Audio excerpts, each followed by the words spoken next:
everybody, it is Wednesday, January 22nd, 2025. You're listening to the Mo News Podcast. I'm Moshe Nunu. And I'm Jill Wagner. This is the place where we bring you just the facts. And we read all the news and read between the lines so you don't have to. And Jill, in your household, celebrations continue over the big national championship win in college football. That's right. Ohio State, the national champions, as we reported on Tuesday, and my husband soaking it all in and enjoying it. Yeah, much productivity in the household in the past 24 hours? Or Zero. No, just pure celebrations. It's the first win in like a decade for the Buckeyes, right? Yeah, and it comes after the big loss to Michigan in the regular season. So the lesson, I guess, to take away from it is never give up, because who would have thought that the Ohio State Buckeyes would wind up winning it all? Yeah, it's a cool setup now in college football, a 12-team playoff. So it gives an opportunity to teams that wouldn't typically have gotten a chance to play in the national championship game. Specifically this year, Notre Dame and Ohio State, they both made their runs.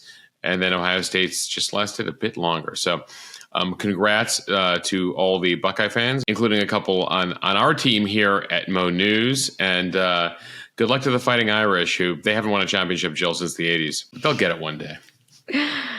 All right, Moshe, I think you and I need to start getting used to a different news cycle because we're busy. Jill, I will note, I was talking to friends in the White House press corps. In the first 48 hours of it's not even been 48 hours as we record this, in the first 36 hours of the Trump presidency, they believe he has now taken more questions from the media than Biden did in a year. And so just a remarkable amount of news coming out of Washington right now. Right. Whatever your thoughts are on Donald Trump, he's accessible. He's accessible. He's talking about everything. But of course, there are people who vehemently disagree with some of the things that he's doing. Nonetheless, he is talking. And explaining why he's doing what he's doing. And so we'll try to get to some of the headlines made in the last 24 hours here on this podcast. All right, and let's get to those headlines, starting with politics and the first full day of the second Trump term. His plans to crack down on illegal immigration, specifically in Chicago, and pushback on his order to end birthright citizenship. 22 states have already filed suit. Also, some pushback on Trump's sweeping pardons of everyone charged in the January 6th storming of the Capitol. In other Trump news, a massive investment in AI. And his first cabinet pick, Marco Rubio, for Secretary of State, now confirmed. To the weather, where there's historic snow in Florida, Louisiana, and Texas. Moshe, it's being called a once-in-a-generation storm. Jill, we had to look twice outside Cafe Du Monde in New Orleans.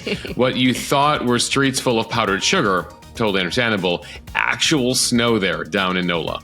In a prisoner swap, the Taliban has released 2 American citizens. And in much lighter news, chicken noodle soup, but make it a sucking candy. We'll explain. We haven't gotten a chance to try these, we will admit. And Moshe has on this day in history. Jill will tell you about the most famous Super Bowl commercial of all time here as we near this year's Super Bowl. Okay, starting with all the news related to illegal immigration. Trump's incoming border czar, Tom Homan, has been telling Chicagoans that the largest deportation operation in history was set to start on Tuesday. However, as of Tuesday night, it was uncertain whether the Chicago raids will actually begin as planned, given the extremely cold temperatures and leaks about the operation. Areas in Chicago with big Latino populations were pretty empty during most of the day Tuesday. Federal authorities are planning to go after several hundred people in this country illegally with criminal records. Jill, there is talk that all the leaks about the deportations beginning might have made things more challenging for Immigration and Customs Enforcement. So it appears while they had planned to begin in Chicago there, the heads up didn't make life easy for federal authorities. So they're reconsidering right now how they're going to do this to ensure that all the places they plan on going don't leak out in the media in advance. It comes as Trump signed a number of executive orders related to the issue in just his first 24 hours in office. That includes him calling for the State Department to start the process of designating certain cartels as global terrorists and foreign terrorist organizations. So the reason for this is because it would give his administration more power to impose economic penalties, travel restrictions, and potentially even take military action inside of foreign nations. In the executive order he issued on Monday, Trump named two gangs in particular that operate inside of the United States: the Venezuelan Tren de Aragua and the El Salvadoran MS-13, which is very active here on Long Island. Using the International Emergency Economic Powers Act, the government could take additional steps to disrupt the financial networks of the gangs. Trump was asked about whether this means the U.S. military will move inside of Mexico and other countries. Take a listen to this exchange from inside of the Oval Office as journalists asked him questions on Monday night. Cartels are now going to be seen as foreign terror organizations. Would you think about ordering U.S. Special Forces into Mexico to take them out? Could happen. Stranger things have happened. So it's interesting here, Jill, naming the drug cartels as terror groups and what that opens up to the U.S. military here, what it means to U.S.-Mexico relations, and the other side of this, asylum seekers.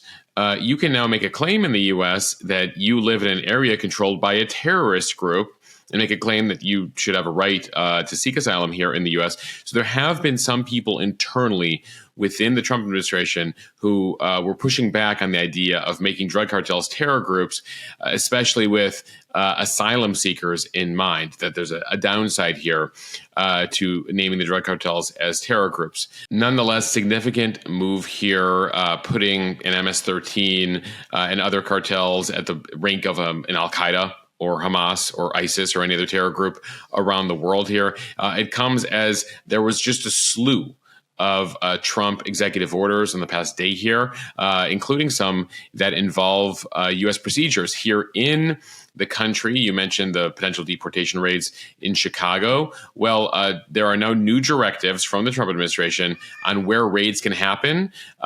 For years now, going back to the Obama years, federal immigration authorities had policies they would not do raids in areas like churches and schools, well, what they call sensitive areas. Well, according to Trump, criminals will no longer be able to hide in America's schools and churches to avoid arrest. The idea before was they didn't want to stoke fear in immigrant communities that would keep children from going to school, stop people from going to hospitals. Nonetheless, it appears those directives have changed. One of the immigration moves getting the most attention and now the most lawsuits. President Trump signed an executive order. On Monday, President Trump signed an executive order aiming to end birthright citizenship. Now, a group of 18 Democratic state attorneys general joined the legal fight to block the move, describing it as unconstitutional. Democratic state attorneys general from New Jersey to California signed on to the lawsuit filed Tuesday in Massachusetts. The city of San Francisco and Washington, D.C. are also suing. The case could end up becoming the first major Supreme Court showdown for Trump's second term agenda.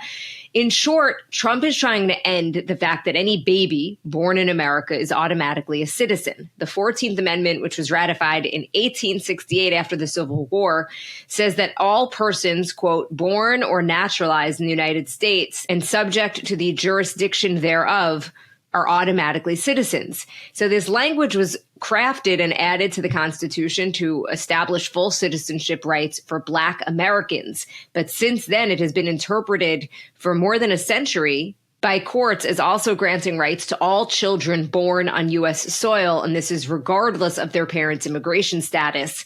In his executive order, however, Trump interpreted the amendment's language as excluding babies born in the United States to parents who are unlawfully present or who have lawful but temporary status. Trump called birthright citizenship ridiculous, claiming that we are the only country that does it. However, dozens of other nations, including Canada, Brazil, and Mexico, also have forms of birthright citizenship that are comparable to the United States.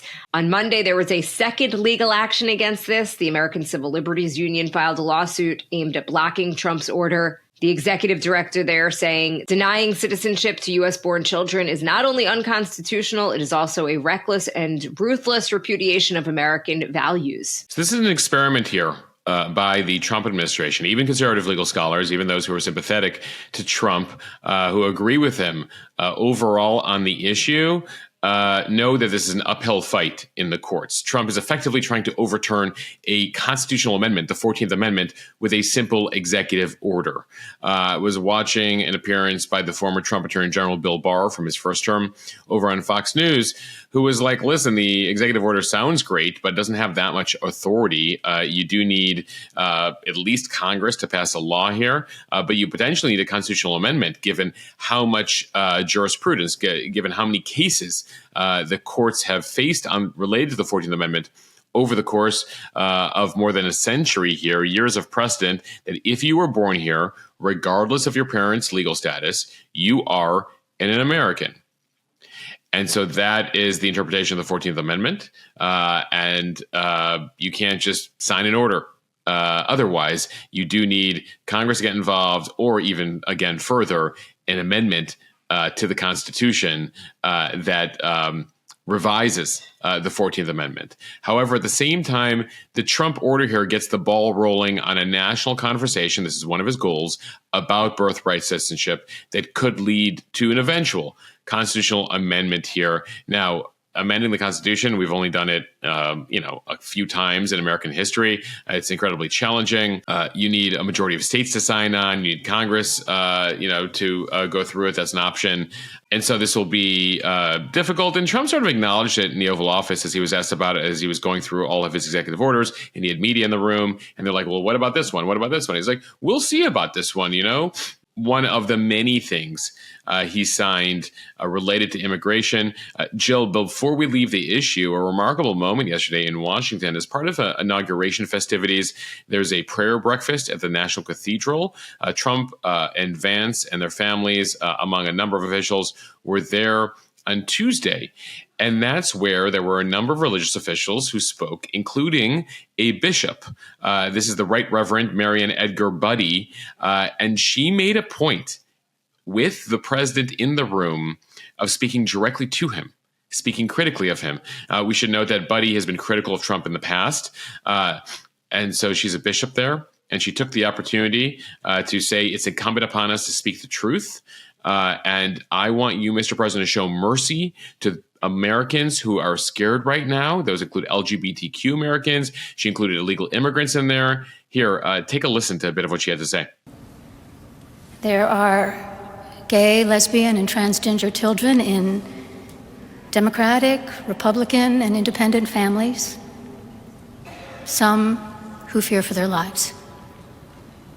And the people who pick our crops and clean our office buildings, who labor in poultry farms and meatpacking plants, who wash the dishes after we eat in restaurants and work the night shifts in hospitals, they may not be citizens or have the proper documentation, but the vast majority of immigrants are not criminals. They pay taxes and are good neighbors.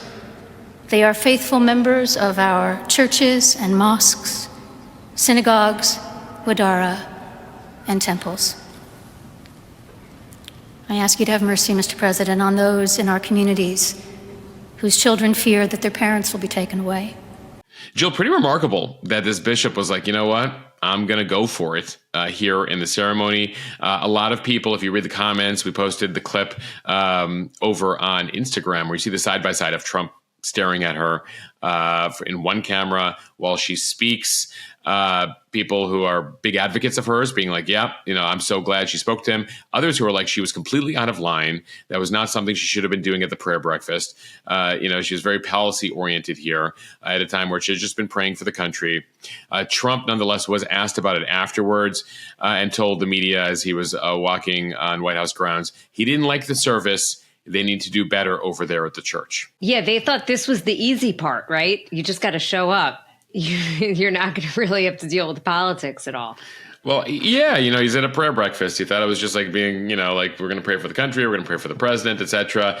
And the bishop here was like, no, I have thoughts for you. And I want to talk to you about how some people are feeling about your presidency.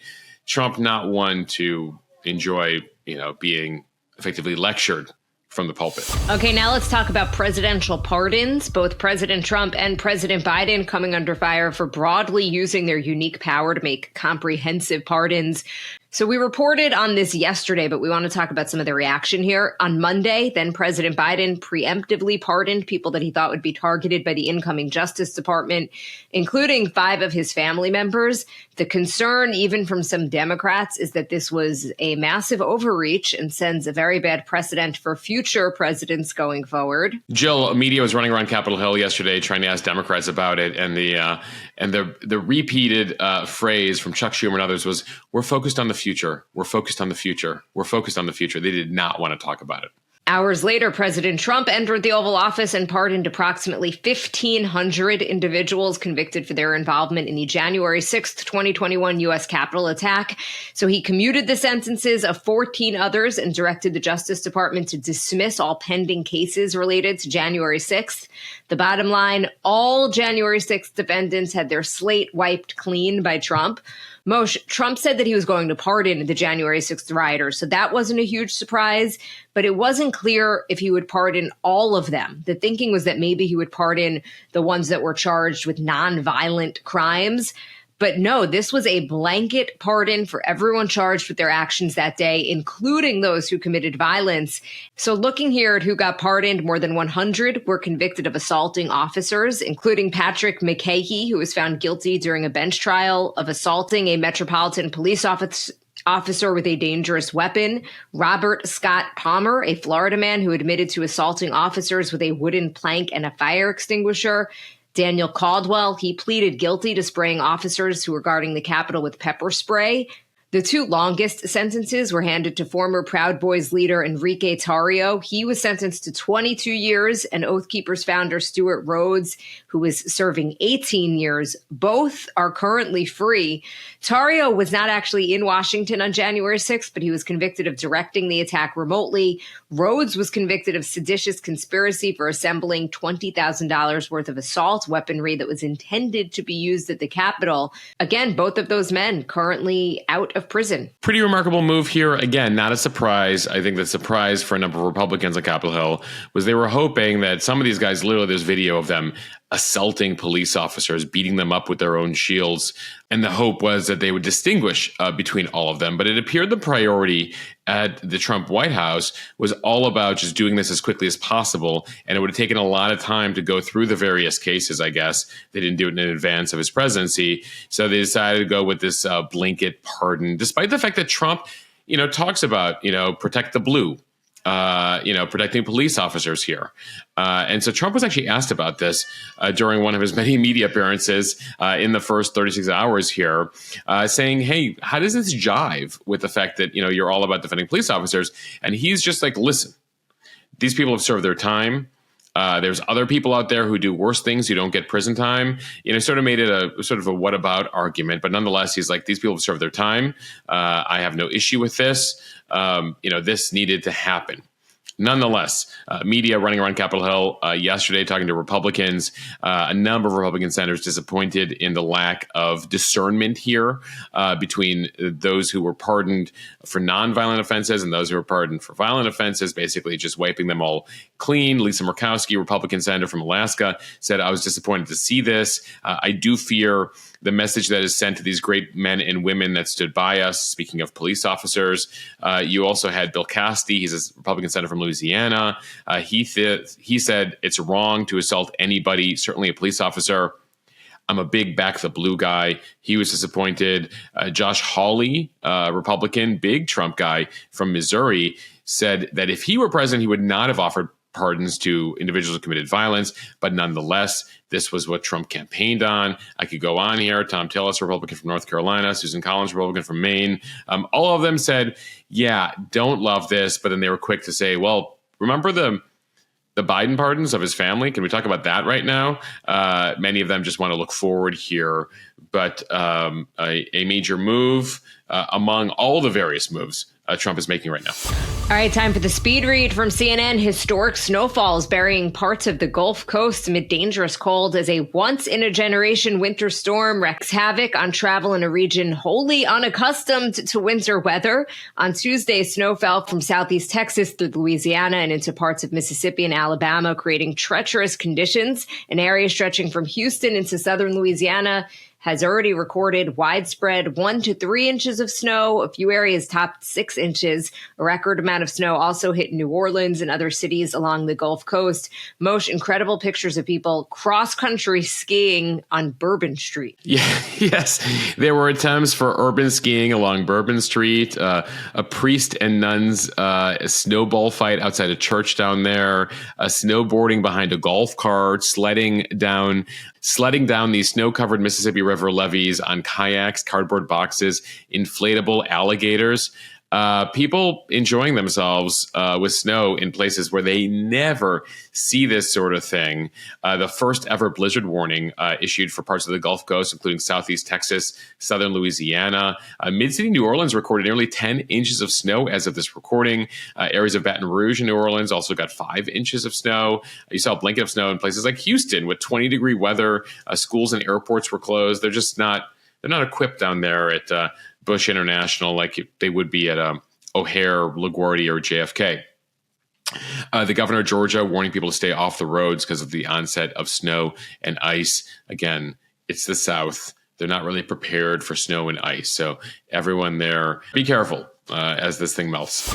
From Fox Business, President Trump unveiled a massive artificial intelligence infrastructure project from the private sector on his first full day of his second term in office Tuesday. During a speech at the White House, he announced that SoftBank, OpenAI, and Oracle have joined forces for a project called Stargate to build data centers in the United States for powering AI. The CEO of all three tech firms, OpenAI's Sam Altman, Oracle's Larry Ellison, and SoftBank's Masa Son, joined Trump from the Roosevelt Room at the White House for the announcement. The initial investment for the project will be $100 billion with plans to expand to $500 billion over the next 4 years. The first data center built under the initiative will be in Texas, and it will eventually expand to other states. Other investors are expected to join the venture, but it was not immediately clear which ones. Yeah, so AI is our future, and it's going to require an incredible amount of power and an incredible amount of data infrastructure. And Trump is looking to own that in the future. We're in this race against China when it comes to all things AI. Trump has now secured $1 trillion in private investment for a variety of projects. That includes this project along with some other stuff. Altman, who I happened to see, but he was on the phone the whole time. I was at this party in D.C. over the weekend, has been meeting with investors across D.C., really looking to get plugged in here as the new administration prioritizes AI. He had actually been looking at various places for data centers across the Middle East, as well as in Asia. American officials caught wind of that. They expressed concerns about a U.S. company like OpenAI, which owns ChatGPT, that was trying to build vital technology in the Middle East. So it said, listen, you need to focus on doing this here in the United States. So Texas, first spot. We'll have more of these coming up here. But a huge priority as we continue here is going to be all things AI, including regulating it, right? How we're going to utilize it. But first, building that backbone for it. So Moshe, my dad actually called me on Tuesday afternoon and he was like, are you watching this? You got to put on the TV. And I didn't know what he was talking about. And he was talking about the AI announcement because Larry Ellison, who's the Oracle CEO, he was going into all of the potential health benefits of the project. And he was talking about all of the diseases that would potentially be able to get cured through AI. He said, we'll be amazed at how quickly we're curing this cancer and that one and heart disease. He said little fragments of those cancer tumors float around in your blood, so you can do early cancer detection. And if you could do it using AI, you could do it with a blood test and have the AI look at the blood test, basically then gene sequence the cancer tumor and vaccinate the person. And so basically design a vaccine for every individual person, which would vaccinate them against the cancer. This is what Larry Ellison was trying to explain. And obviously we're still years away from that. But the potential here is really incredible. Yeah, I mean, the thing about AI is it can do the power of many, many, many, many humans. You give it various tasks to do analysis, and it's doing data analysis at a speed that we can't even comprehend. So when it comes to some of these very large tasks, and you mentioned there with cancer, the future with cancer and medicine writ large is customization, right? That we won't all just be in an ideal world in 20 years, not all be assigned the same medication when something happens. We'll be customizing it to your genes and your experience. And that level of customization will only be possible utilizing stuff like AI. So I don't want to digress here, but there's some very exciting things in the offing here. And part of what this is just, again, building the backbone for AI to be able to operate. Yes, and it was not what I was expecting when my dad was like, turn on the TV. I thought I was going to see like a giraffe standing on its head. Warren Wagner tracking the news. The Mo News team, we enlist the whole family here. I was like, Dad, it's going in the podcast. All right, from ABC News, the Senate unanimously confirmed Marco Rubio as Secretary of State with a decisive 99-0 vote, marking the first cabinet appointment in the president's administration. Rubio is the first Latino and the first Cuban American to hold the position. He is known for strong stances on China and his support for U.S.-India relations. His confirmation was praised across party lines, with Senate Minority Leader Chuck Schumer acknowledging Rubio's qualifications despite some policy disagreements. See, that's the thing. The Senate has this advise and consent role, but as long as the person is qualified, you typically get most Democrats on board as well. You're going to have some very party line votes coming up here. Pete Hegseth is one of them. I'll mention that in a second. But ultimately, Rubio, he comes from the Senate. All the senators know him. Even with different issues, they understand that, he's the president's choice. They feel he's qualified. And so they have sent him off now to be the Secretary of State. You mentioned his Cuban-American heritage. He's particularly a hardliner on Venezuela, Cuba, etc. So we'll see what comes of the policies there, specifically in Latin America. But he's got a tall order, right? We're talking about continuing the Gaza ceasefire deal, things related to Iran, various terror issues globally. What do we deal with Syria, the Ukraine-Russia crisis, managing China? The world is full of challenges right now, and Rubio has said that the Secretary of State and the State Department will be central to that. We shall see how it plays out. Certain administrations give state secretaries of state more power. We saw that in the last administration. Some do less, and so we'll see how the relationship also works between Rubio and Trump, Rubio and other national security leaders, as well as some of the other cabinet appointments as they come aboard here. Now, they could vote on Pete Hegseth as soon as in the next couple of days here, but there was some news yesterday. You might have seen this from NBC and the New York Times. An affidavit, a sworn statement, was submitted to senators on Tuesday, accusing Hegseth, this is the latest accusation against Hegseth, of apparently being so abusive towards his second wife. He's now on his third wife. His second wife, his ex-wife, that she once hid in a closet from him and had to use a safe word to call for help if she needed to get away from him. Now, this is a sworn affidavit from Danielle Hegseth, who happened to be the ex-wife of Hegseth's brother, describing what she said was erratic and aggressive behavior by Pete Hegseth towards, again, his second wife, Samantha. So this is the sister-in-law describing Hegseth's behavior towards an ex-wife here. The affidavit has been obtained by several media outlets, describes him drinking to excess and just abusive behavior. At the same time, the woman at the center of this, the ex-wife, the second ex-wife, Samantha Hegseth, apparently doesn't want to be a part of this. She's put out a statement saying, "There was no physical abuse in my marriage. This is the only statement I will make to you. I've let you know I am not speaking and I will not speak of my marriage to Pete. Please respect this." So she was very specific. She didn't deny everything in there. She just said, you have your information wrong. There was no physical abuse in my marriage. So that's where things stand. We'll see how much of an impact that has as he's been voted out of committee and now goes to a full Senate floor vote. I am curious to see what the impact is, because it seemed like after he had his hearing in front of the committee that potentially the hard part here was over. Joni Ernst backed him. She was seen as a major roadblock potentially. So we'll see if this does it, but I don't know. I don't know what's going to happen. Yeah, there's been a number of allegations against him. I mean, he was on the verge of being forced out, dropping out. They were talking, openly about having Ron DeSantis be the next nominee to be Secretary of Defense. Hegseth fought back, was able to recover his nomination here, but now a new allegation. So something we'll be tracking. From CBS News, two Americans, Ryan Corbett and William Wallace McKenty, have been released by the Taliban in Afghanistan as part of a prisoner exchange for Khan Mohammed, who is imprisoned in the U.S. on drug trafficking and terrorism charges.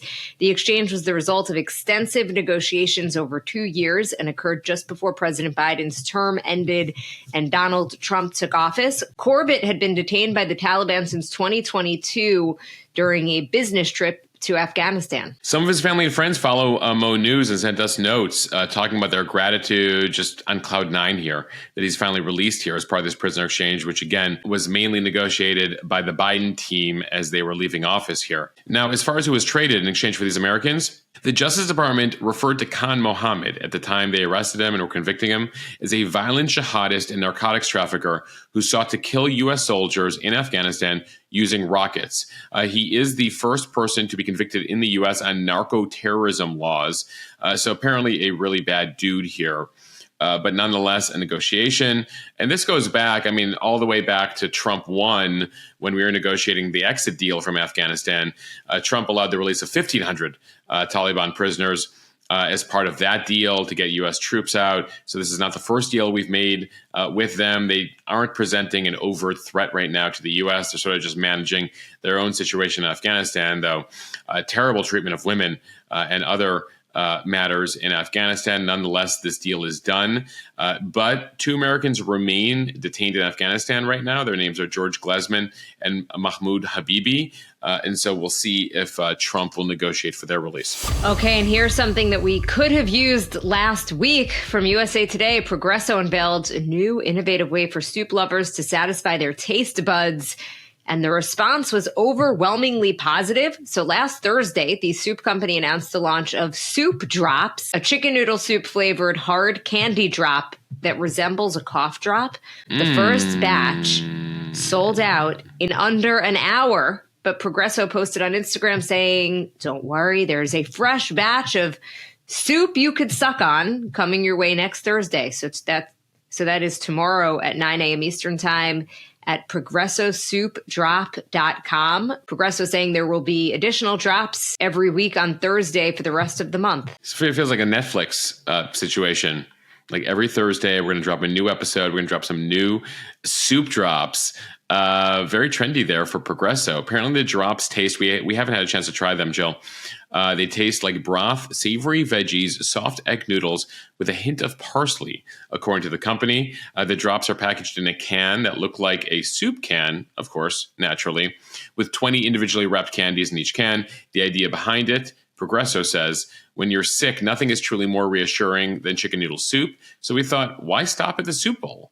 Let's take our flavors and make them a fun, savory candy for a new way to enjoy the taste. Jill, I don't know how I feel about this. I'm open-minded, but you said we could have used it last week, Jill. We've been sick in this household. One of us has been sick since like mid-December, so we've got to use these for a while. We've gone through our share of both soup and cough drops, but no soup drops.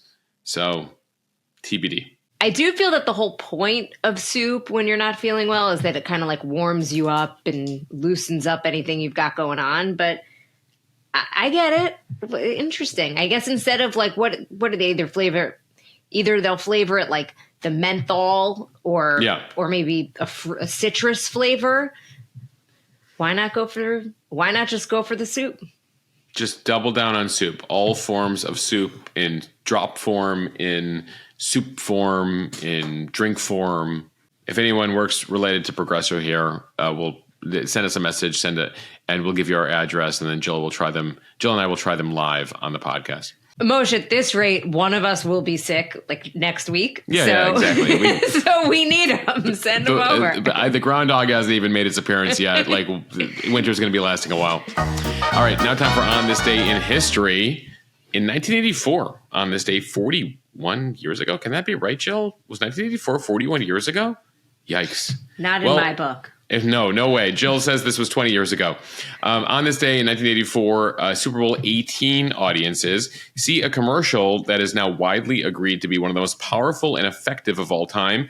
This was the commercial directed by Ridley Scott. It's Apple's 1984 spot featuring a young woman throwing a sledgehammer through a screen on which a big brother-like figure is preaching about the unification of thought. It heralded a new age for Apple, one of the most innovative ads of all time for Apple, the Apple 1984 spot. Check it out on YouTube. Still, I think, stands the test of time. A bit of politics legal news on this day in history. Roe v. Wade made history on this day in 1973. The Supreme Court issuing one of its momentous decisions, ruling in Roe v. Wade that a Texas statute criminalizing abortion actually violated a woman's constitutional right of privacy. That, of course, stood for nearly 50 years, the court overturning Roe v. Wade in 2022. One of the more iconic magazine covers of all time came out on this day in 1981. This was a month and a half after the shocking assassination of John Lennon, formerly of the Beatles. Rolling Stone magazine's John Lennon tribute issue hit the stands, featuring a naked Lennon curled up in a fetal embrace of Yoko Ono. It's an iconic Annie Leibovitz portrait. And we end here with a bit of music history on this day. 60 years ago, it's not unusual to be loved. Tom Jones, on this day, is 60 years ago. Also on this day, she's a rich girl.